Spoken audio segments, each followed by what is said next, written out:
Hello and welcome to the Legislative Report. I'm State Representative Rosemary Brown. Thank you for joining us today. And we are going to have a conversation in regards to, unfortunately, our drug issue here in Monroe and Pike counties. And we are joined with the Monroe County District Attorney's Office, and I'll let them introduce themselves once again in regards to their positions and how they are helping our county very much with this issue. So thank you for joining us. Thank you. My name's Kim Lippincott. I'm a detective with the District Attorney's Office. I started in February of 2014 and was assigned full-time to the Narcotics Division. So I've been working as hard as I can to help the drug problem. You know, we're trying to be as proactive as possible. And I know you've been so busy. I know we've had several meetings and the community together and the District Attorney's Office. Unfortunately, it's a huge issue for us here. It is. And so thank you, Kim. Hi. My name is Michael Rakoczewski. I'm an assistant district attorney with the Monroe County District Attorney's Office. I've been with the Monroe County DA's office since 2004, and I'm actually the liaison for the Monroe County Drug Task Force. Thank you. Thank you again for taking the time out to have a conversation and try to help educate our community a little bit about the current efforts and what's happening. So unfortunately, I know even as a state legislator, this is one of the largest issues. We've been working with the governor on any way that we as a state can try to help this epidemic. And unfortunately, there's a lot of people becoming addicted more than ever. I think there was even one stat which really, it was almost as if there was a plane going down every month in Pennsylvania with drug addiction of deaths and overdose. So if you had a plane going down every month, we would be saying, what's going on? What's happening with, you know, the planes? Why is it, you know? And so you look at that many people, 300 or more people a month with overdoses. It's really, it's terrible. It's from all ages. It's from, I read something too, the average age 12 years old to begin a drug issue of some sort, whether it's through prescription drugs or, you know, starting marijuana or going straight, unfortunately, to a heavier type of drug. But let's talk a little bit about why the issue has become even greater than it has been in the past. I know we have this feeder system with the prescription drugs and the opioid epidemic, which I've been very involved with in the state with some legislation to try to prevent overprescribing of painkillers by physicians and making sure that we're really utilizing when we really need to and being very cognizant of how quickly somebody can get addicted. So let's talk a little bit about how we got to maybe such a tough situation, even though we've always had some drug issues. Who wants to take that first? Sure, Everybody's like, wait a minute, that's a Sorry. big question. I think that the most important thing to realize is that drug abuse does not discriminate. It will affect anybody if they're in the wrong place at the wrong time. But I think a lot of it feeding from that prescription drug use, with everything that's been done with the prescription drugs to make them less accessible and things of that nature, with these individuals already being hooked on them, they're turning to heroin, which is so much cheaper. Right. And the heroin epidemic right now is terrible. I mean, it's running rampant. And it's hard for us to combat it because there's so many people who are selling to support their own habit. It's so hard to track. We know the source cities where it's coming from, and I think that's a reason why there's so much of it here in the Poconos, because of Interstate 80. I mean, Pass through. We are so close to where it's coming from. Paterson, New Jersey, Newark, New Jersey, New York City is just a drive away. Even Baltimore, Philadelphia, all those major cities are where the heroin's really coming from. And the markup here is amazing. I mean, a bag of heroin in Paterson could go for $2 and you can sell it here for 10. You know, they're buying 50 bags at a time, which is a brick of heroin. And that's still cheap though, right? It's still, Sure. when you look at it, Right. you say, for compared a to the habit, prescription drugs, right? So your prescription drugs are going for about $1 a milligram. So a Percocet 30 milligrams sold on the street is going for $30. A bag of heroin you can get for $10. Maybe less, depending on who is dealing it, and if you're buying in bulk, you know, it's kind of like going to Sam's Club. Right. And it's something that is so prevalent, and we're seeing it everywhere. You walk down Main Street and you see people dealing drugs. You know, you're in the mall, you see people dealing drugs. You're in a grocery store, people are buying and selling and using, and it's really run rampant, and we're doing everything we can to combat it. But it's just such a large problem that, you know, it's hard. Well, and I think, you know, and Mike will let you talk a little bit about this too. I think some of the stories that I've heard between the ages of addiction coming from prescription, and again, there's different ways that people get to the heroin spot or, you know, a stronger street drug, but the stories of how people get addicted on the prescription were really just tremendous. I mean, but the one patient profile that I really want to bring out for people that are watching, grandparents and parents, is the student athlete, which, you know, they get an injury, something happens, which is very prevalent. I mean, you have a lot of surgeries with kids' competitive sports, and they are giving after a very strong surgery, which pain is significant. So, but the ability to take that and then understand how to watch that and how to make sure at that point from, you know, taking a prescription drug that they don't end up into that heroin piece. So parents, grandparents watching, I know that that's a huge piece that is kind of forgotten over here, but sometimes is a very strong lead-in to someone ending up with a heroin addiction and kind of feeding into that.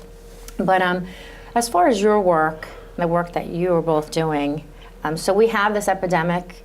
We are trying to prevent people from getting to that spot with prescribing patterns, maybe the availability of drugs, the access to it is, like you said, very strong with the pass-through state.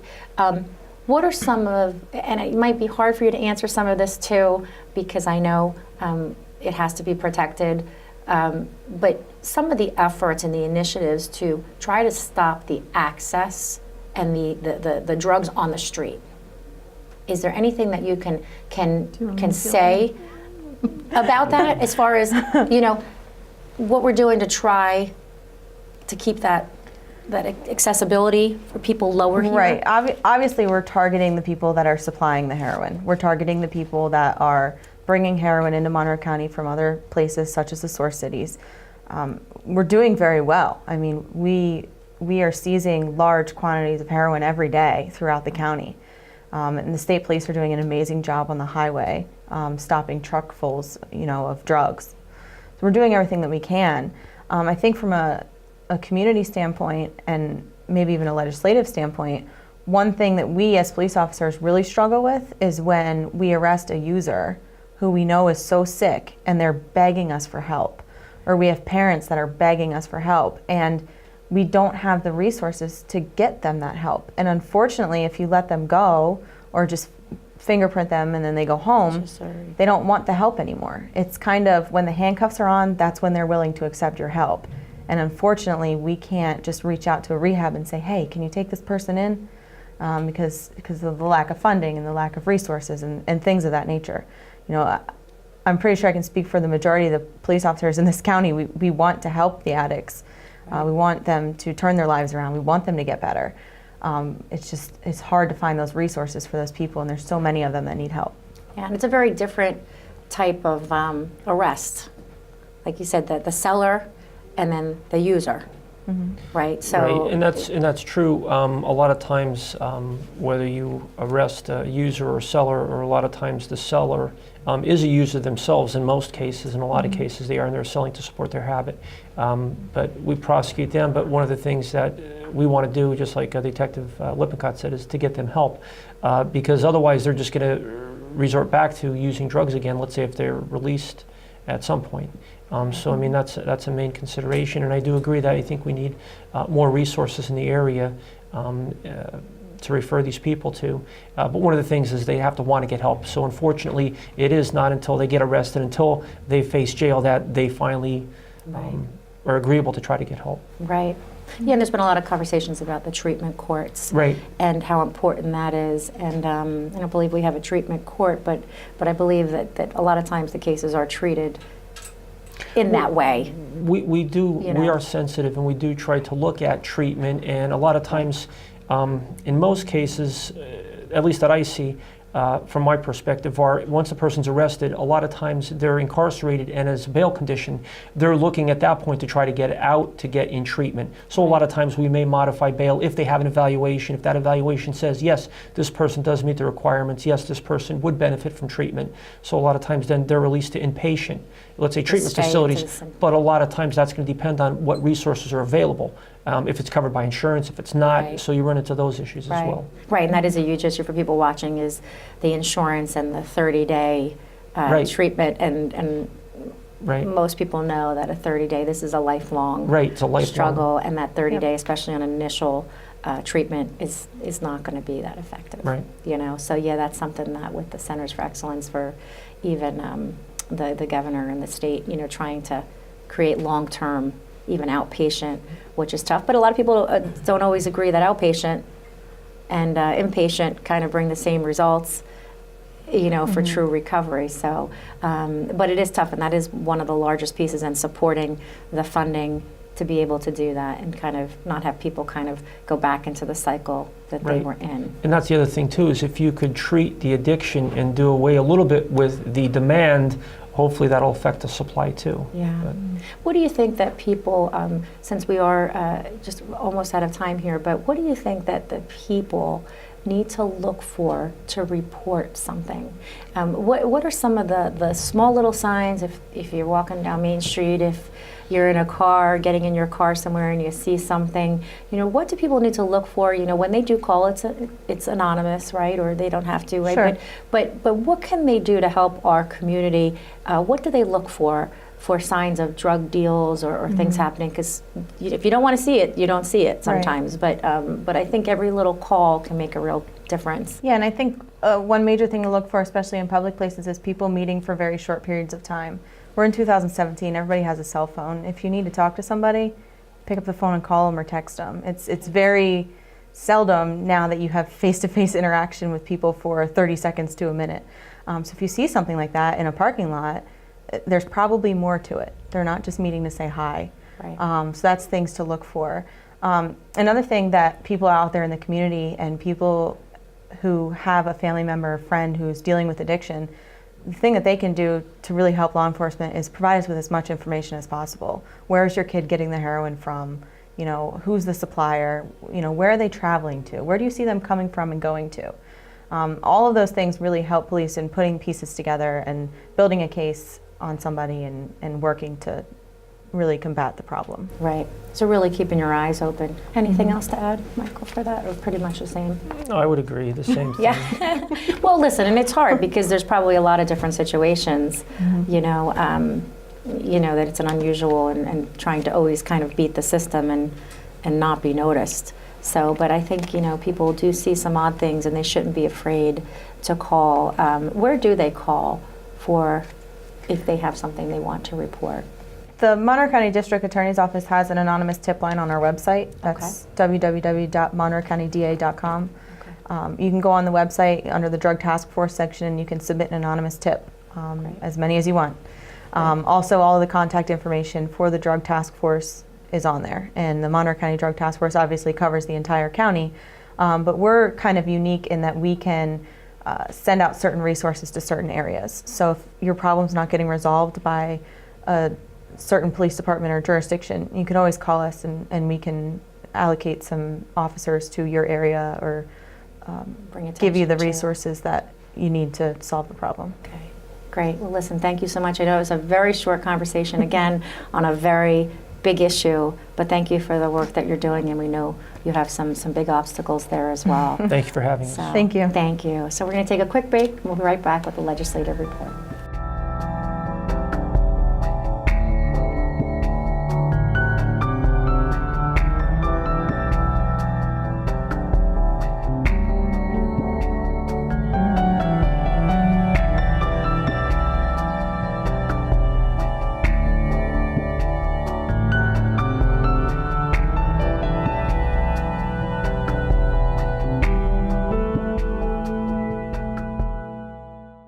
Did you know that Fort Indiantown Gap, located in Lebanon County, is home to Pennsylvania's only Veterans Memorial? C.J. Frederick of Westchester, Bucks County, submitted the winning design that now honors those men and women who have sacrificed their lives in defending this great country. Dedicated to the Commonwealth on October 7, 2001, the Veterans Memorial is surrounded by freestanding walls and houses an amphitheater, which can accommodate large crowds during an event. Strategically placed in the front of the amphitheater is a tomb that reminds visitors of those who gave their lives protecting the freedoms of this nation. The design suggests a war-damaged structure in which Frederick wanted to impress upon those visiting the horrific arena of war. Now you know. Hello and welcome back to the Legislative Report. I'm State Representative Rosemary Brown, and we're going to continue on our conversation in regards to, unfortunately, the drug issue that we're having here in Monroe and Pike counties, and then across the state of Pennsylvania as well. And so we are joined with Corporal Matt Nero from the Pocono Mountain Regional Police, and also a very special guest that we have here, Nico, who is one of the canine helpers that we have here in the county. And so thank you both for coming. Thank you very much for having us. What a great dog. And first of all, I think most people have been hearing about canines and how helpful they are just in general and how smart they are. But tell us a little bit about Nico and about when Nico kind of joined the force and the training and what these dogs are expected to do. Nico, he's a cross. He's half German Shepherd, half Belgian Malinois. We got Nico, and I want to say Pocono Mountain Regional Police. We got him in 2010. So he's pushing age for law enforcement. He's still at his prime, but he cost the department around $15,000 in training. He is trained in narcotics, tracking, apprehension work, and his big job is narcotics. So. Is it? So Yep. That's his main focus, and that's why he was brought in here. Yep, absolutely. So in 2010, so he's got about 6 years under his belt here, 7 years under his belt almost, Yeah, right? he's 8 years old. So the average, you get them around 12 to 15 months old, and that's when we start the training. To train them. Yep. So obviously, like you said, his specialty is in narcotics, which is huge for us in the area, and we're really trying to get to the bottom of some of this and some of this on the street. So how many are there of him? Is there just Nico? We have our department, we have Officer Lakowski, he has Canine Chase, and then there's Canine Nico, I'm Corporal Nero. Okay. So there's two of us in Monroe County. We're hoping and we think that Stroud Area Regional is looking to get 2 dogs, which would be great for the area. We are slammed. We are busy nonstop. These dogs are used 24/7. I mean, I'm called out all the time. I mean, he's deployed into some pretty hot situations. So, we do a lot of training to keep these dogs safe and to keep officers safe also. Right. Well, and it's nice to hear that, the Stroud efforts to try to get that, and I'm sure, like you said, there'll be the cross working back and forth with them. Oh, yeah, we'll to try to utilize throughout the county. And we'll definitely train together, and it's something that we're a tight unit, especially the canine unit is very tight, and we need to train together because we need to know what's going on, in the canine world. Yeah, and as you can see, look at this dog. I mean, like He's hard a ham. worker, He's but a- still a ham. Still a lovable dog, but just a hard worker. And so we're trying to keep Nico here to relax a little bit because he is a worker dog. He so is. so to sit still and to be able to go through this interview is not easy for It's hard for him him. because he's always working. He wants to do something. Yeah. He knows when to be social, but right now he's like, all right, what is my next job? So, which is good. Yeah, he's That's ready what to you want. work. That's a Absolutely. good work ethic. It's a very good work ethic. But listen, so we have, you've brought some samples I of did, some yes. types of things that you and Nico are working on trying to identify in the community to try to keep our kids safe, our community safe, and to try to help crack down on the drug issue, which is huge. So it's a big issue. We have you just for a short period of time here on the show. But talk a little bit about some of the drug products and some of the street drugs that you were trying to identify, and Nico here is helping out with. His job, Nico, he is a narcotics dog, so his main job is when he does locate one of these drugs that he's trained in, his alert is a scratch. And a lot of dogs do the passive where they sit. His job is a scratch. So if I'm searching a building, a car, Nico, if he finds a drug, he will start scratching and let me know, hey, Dad, there's something in there. Oh, okay. I brought into display, we have, there's cocaine, there's heroin, there's marijuana. These are all the drugs that he will find on the street or during search warrants. Wow, so he has the ability to just, so that's his sign to you, he scratches. Yep. We learn through training, we'll get a breathing change, and then I'll start noting, I'll read the behavior of the dog, and once I get a change of the behavior of the dog, I really start to pay attention to what he's telling me. It's more of a communication between me and him, and then when he finds the source, he will start scratching. He'll say, hey, this is where it is. So What do you pretty think, neat. what are you seeing the most of at this point on the street, as we will show some of these products and some of the things. If you want to talk a little bit about, we see the synthetic marijuana. Let's talk a little bit about that just for a moment. Sure. Because I think that is something that's interesting, the synthetic marijuana piece. Talk about that for a second. It's you see a lot of the K2. It's now becoming illegal. It's synthetic marijuana, and we're seeing a lot less of that. We're moving more towards, unfortunately, the harder drugs. So, but you can still get it. They're ordering it through online. You can get it online. You can order it and get it, and it really it's a stronger. It affects the person. I mean, more than marijuana does. Okay. Kind of makes them a little. You can get that online. You can, yeah. You can. So it's very easy for anybody to order it. Any youth can kind of get on there and order it. Yeah, it's a lot of stuff. Believe it or not, you can order marijuana through the mail and get it delivered, and that's what we're finding they're doing. Wow. All right, and then that's just a whole nother conversation in we can general go, yeah. about getting it through online. We see something that's been around for a long time also is the ecstasy, right? Yeah, and if you can see that the ecstasy is actually stamped like Flintstones. So I mean, God forbid, a kid gets a hold of these, the kid would overdose. Looks like a Flintstone vitamin. Yeah, they try everything to conceal the drugs. I mean, you'd be surprised at stuff that I would never find it, but the dog alerted to it, and we found it. So, and that's what's key about the canine is his job. I mean, they're a force multiplier. He can search a vehicle, he can search a building in minutes, where it would take officers. Some building could take an hour or two. Wow. And that's what his job is, to identify and alert. But his main job is these drugs, and they hide them in everything: coffee, fish. They put them in tractor trailers, in the frames of stuff, and. We train these dogs to alert and find them. So when do you bring them in though? Like when is it, hey, the canine versus the officer, and when do you have the right to bring him in? I mean, I guess that's a little bit. Yeah, he's an officer, so I can Same use time him. going. Yeah, I can use him. When I think I need to use him for. If we suspect that there are narcotics. And it's a narcotics investigation. I mean, he's a police officer, so he goes where I go, and you can see his sociability. I mean, he's an apprehension dog, so he does bite work. He has a couple apprehensions underneath his sleeve already, Right. so he's with you. Yeah, with you he's pretty family. much. Yeah, with you. he's my your buddy. partner in crime. He's my partner. He's okay. With you all the time. I'm trying to teach him how to do reports, and then we're gold. Then we're gold. So. Well, listen, we're thankful to have this type of assistance, and the senses that these animals have are just amazing. And in the kind of world, I think when you look and you're getting the amount of volume of what we're seeing, that the type of senses that they have and the kind of resource that they are up and beyond are amazing to have, and we're very thankful to have them. I think it needs to grow tremendously. Yeah, we definitely need a couple more dogs, especially in the county. I mean, you think where we are, we're Interstate 80, Interstate 380. These are huge drug corridors. We're an hour and a half, hour and 20 minutes from New York City. We have major hubs right in between us. So these drug dealers, these drug traffickers, they are coming through our area, whether you like it or not. They're stopping, they're coming off highways, they're using houses as stash houses.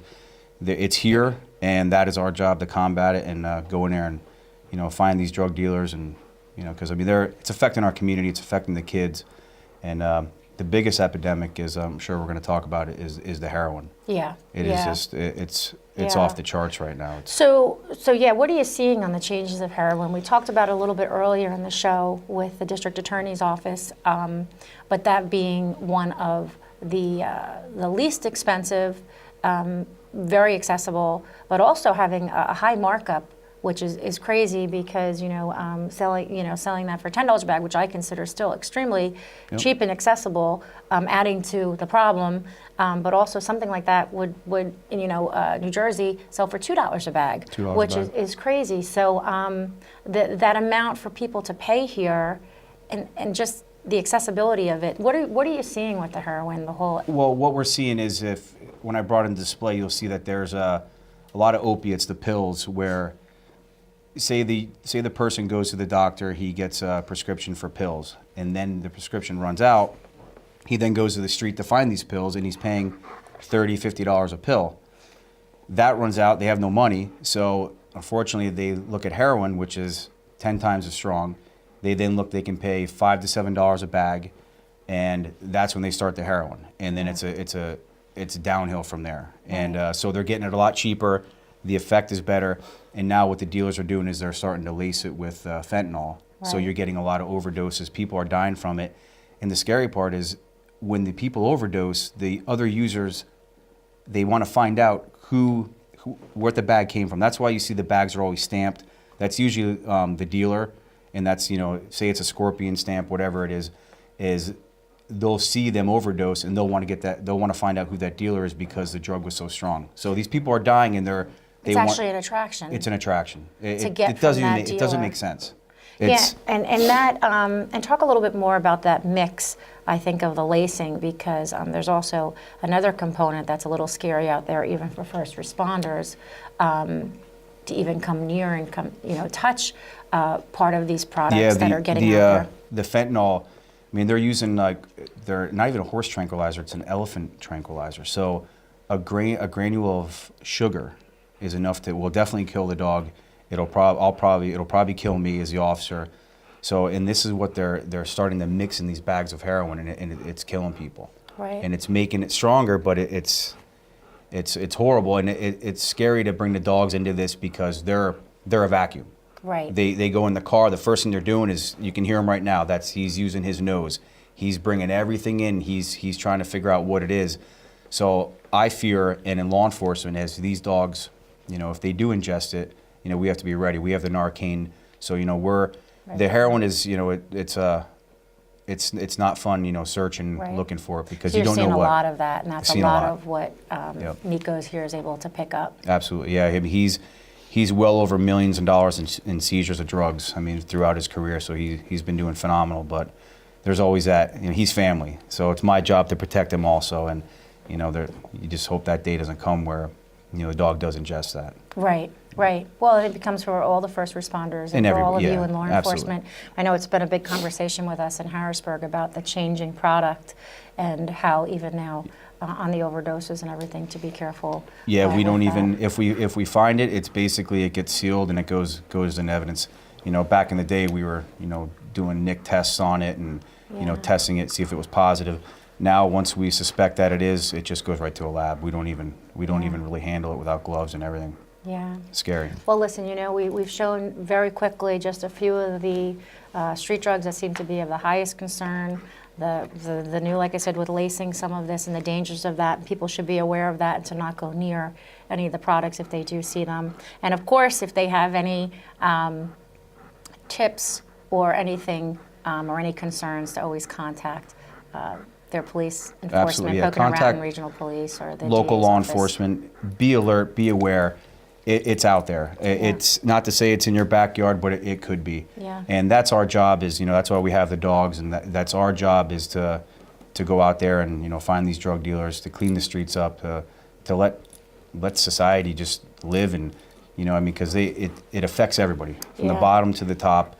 And if we can somehow put a dent in it, at least Yep. if we do nothing, Do your it's just, best. it'll take over. Yeah, Yep. and keep an eye on your children, your grandchildren, pay attention to their behaviors. Absolutely. And look out for anything that's unusual in behavior. So Absolutely. I thank you, Corporal. I thank Nico for all his hard work. Thank you for giving us just a few minutes Thank you very much. We appreciate to it. educate. And thank you for watching the Legislative Reports. If you have any questions regarding any state-related matter or this subject or show, please feel free to contact my office.